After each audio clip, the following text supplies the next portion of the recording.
কিছু লোককে আল্লাহ রাব্বুল আলামিন জাহান্নামের জন্য সৃষ্টি করেছে। তাদের সৃষ্টি হয়েছে জাহান্নামের জন্য। তাদেরকে আল্লাহ রাব্বুল আলামিন সৃষ্টি করেছেন জাহান্নামে দেওয়ার জন্যই। তাদের লক্ষণ হলো যে তাদের অন্তর আছে, সে অন্তর দিয়ে তারা অনুধাবন করে না, কোনো ফিলিংস নাই। জাহান্নামের বিবরণ শুনে কিন্তু কোনো ভাব লেশ হয় না। জান্নাতের বিবরণ শুনে কিন্তু কোনো আগ্রহ জন্মায় না।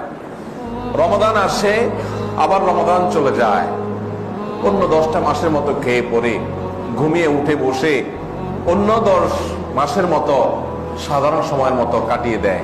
বিশেষ কোনো ভাব লেশ হয় না, কোনো পরিবর্তন হয় না, কোনো বিশেষ তার ভিতরে ফিলিংস আসে না, তার ভিতরে কোনো ভাব লেশ আসে না।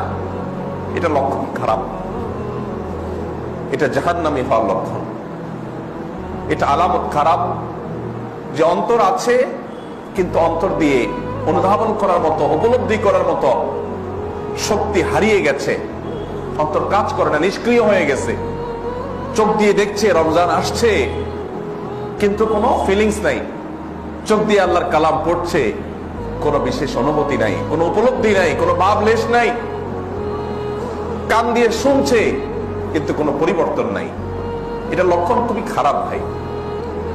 আমি ইবাদত করতে না পারি, এটা যতটা আমাদের জন্য ভয়ের বার্তা, তার চেয়ে বড় ভয়ের বার্তা হলো যে আমাদের মধ্যে কোনো ভাবলেশ যদি না হয়, যদি পরিবর্তন না হয়, নড়ে চড়ে বসার মতো সিদ্ধান্ত না হয়, অন্তর জগতে যদি আবেগ, উচ্ছ্বাস, উপলব্ধি, এটার জোয়ার, এটার ঢেউ যদি না আসে, লক্ষণ খারাপ ভাই।